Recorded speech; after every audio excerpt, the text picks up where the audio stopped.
Saludamos a esta hora en Oaxaca, México, al padre Alejandro Solalinde, coordinador de la Casa del Migrante Hermanos en el Camino. Gracias por estar con nosotros, bienvenido. Juan Carlos, buenas tardes. Un saludo muy respetuoso, muy cariñoso a todas las personas que hacen favor de acompañarnos este día. Padre, llama la atención que tomen este tipo de medidas justo ahora cuando ya la situación en especial de la llamada bestia se conoce desde hace mucho tiempo. Hasta películas existen de los problemas, de las vicisitudes que pasan estas personas dentro de estos trenes o dentro de este tren, y que hasta ahora se tome algo al respecto como para tratar de solventar la situación. ¿Es normal esto en México? No, de ninguna manera. Ciertamente estamos viviendo una situación de crisis, ¿verdad? Pero esta crisis se empeñan en verla las autoridades como una crisis de seguridad, y en realidad no es una crisis de seguridad, o en todo caso podríamos preguntar seguridad para quién, para Estados Unidos. ¿Por qué piensan que es más fácil detener a toda costa la migración en lugar de buscar soluciones en los lugares de origen? Si lo que está desencadenando es la violencia, ¿por qué no tratan de buscar juntos la forma de eliminarla? Si es la pobreza, ¿por qué no tratan de mitigarla? Nosotros tenemos una experiencia muy triste. Díganles que no den avisos, por favor. Nosotros tuvimos una experiencia muy triste. Recordarán ustedes que en octubre de 2005 tuvimos la experiencia del huracán Stan. Devastó más de 30 puentes, casi 34 puentes, y destruyó grandes extensiones de tramos férreos del ferrocarril. Esto ocasionó que los migrantes tuvieran que caminar 200 kilómetros de Ciudad Hidalgo a Arriaga, pero después sucedió que por alguna razón el tren tampoco funcionó. Entonces quedaron totalmente los migrantes caminando desde Guatemala hasta Ciudad Ixtepec, Oaxaca. Eso nos enseñó mucho, porque no hubo tren, y tuvieron que caminar, se expusieron mucho, hubo muchos asaltos, se destapó la delincuencia, sobre todo en la arrocera, etcétera.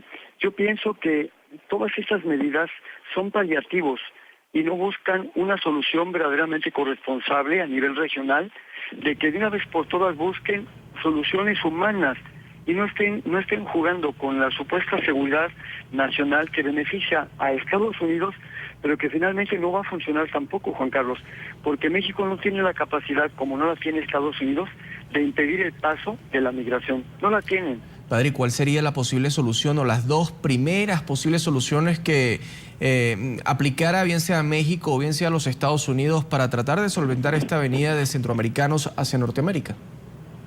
Pero además, Juan Carlos, nadie puede frenar la migración. Es una ilusión, nadie la va a frenar. El hecho de que no les permitan subir al tren no quiere decir que se va a acabar. Al contrario, se van a multiplicar las rutas por todos lados y van a pasar por México. Y no va a haber presupuesto norteamericano a migración mexicana, ni tampoco habrá suficientes guardias en la frontera de Estados Unidos o implementación sofisticada de sus muros para evitar que la migración de todos modos siga.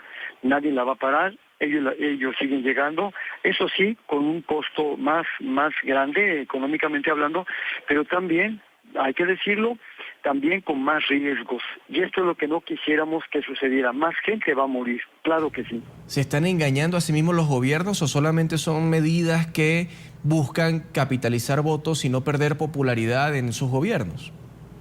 Les importa más la posición política y a veces electorera que la vida de las personas migrantes. Yo digo que es una deshonestidad de parte del gobierno de México, porque debería de decirle la verdad a Estados Unidos, decirle que México no es capaz de contener a toda la migración, decirle que esas personas que están deteniendo las expulsan, las repatrian y vuelven otra vez. Van a venir cuantas veces sean necesarias hasta que logren llegar algunas de ellas a Estados Unidos, Juan Carlos.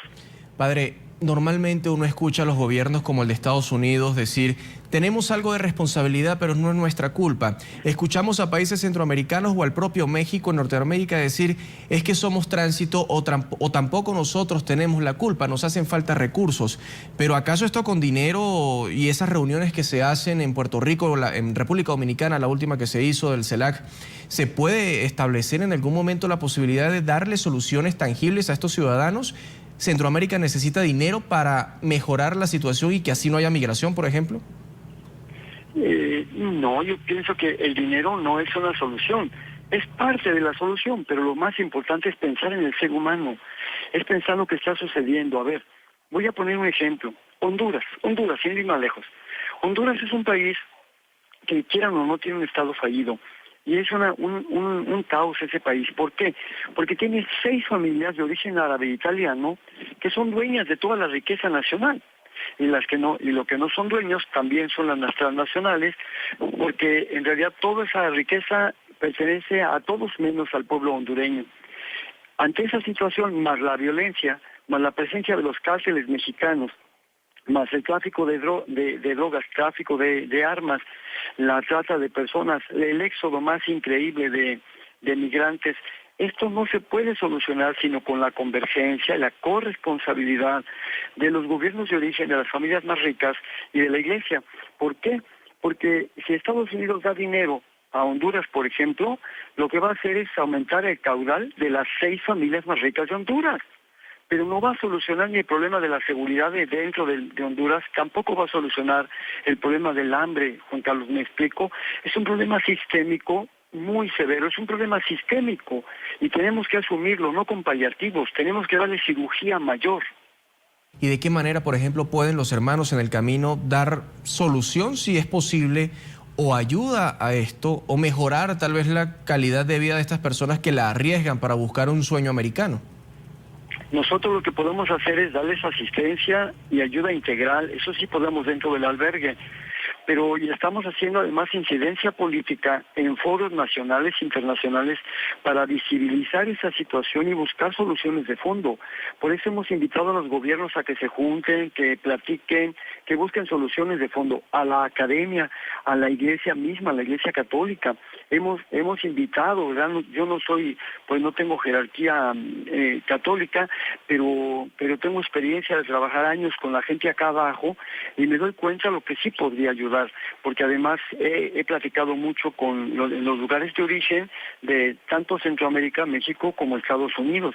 Entonces, nosotros vamos a hacer lo que podamos, claro que sí, para ayudarlos, porque van a seguir llegando. Nuestro albergue nunca se quedó, cuando no hubo tren, nunca se quedó sin migrantes, siempre llegaron migrantes, pero llegaron lastimados, llegaron asaltados, llegaron también en malas condiciones, Juan Carlos. Ahora, padre, para finalizar, si bien en este momento los hermanos del camino, como usted lo ha dicho, tratan de ayudar un poco a la calidad de vida de estas personas y buscar el debate político en alguna injerencia política que ustedes puedan tener en los discursos, en los foros, ¿esta injerencia, estos debates y estas opiniones no le generan a ustedes críticas o detractores dentro del gobierno mexicano?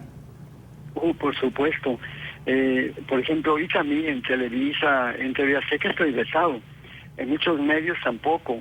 Sí, por supuesto, somos una piedrita en el zapato bastante incómoda para el gobierno de México, pero pues también en cierta forma para la cúpula de la Iglesia Católica, que también se siente un poco incómoda, porque a través de la dimensión pastoral de la movilidad humana del episcopado mexicano se tiene una muy buena relación con el gobierno, no hay cuestionamientos, una relación complaciente, pero nosotros no podemos hacer eso porque estamos viendo las cosas desde abajo y tenemos que señalar la corrupción y tenemos que señalar los crímenes del Instituto Nacional de Migración, que han lastimado a los migrantes y que les ha hecho de todo, Juan Carlos. No podemos quedarnos con la boca callada, eso nunca lo vamos a hacer.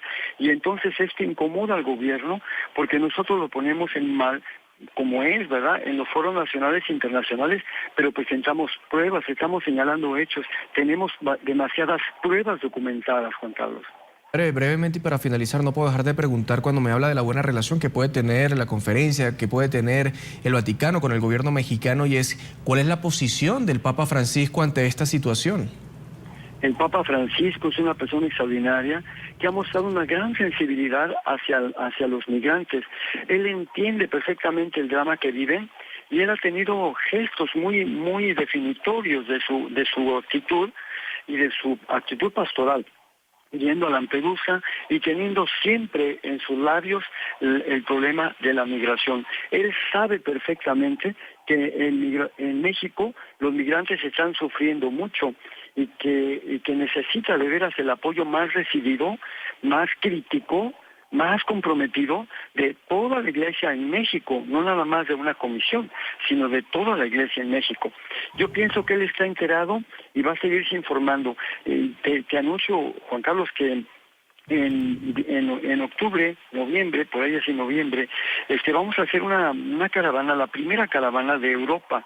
Entonces va a partir de Lampedusa y de la parte norte de África para llegar precisamente a toda Italia y vamos a solicitar una entrevista con su santidad Francisco y ahí le vamos a explicar lo que está pasando realmente con la migración.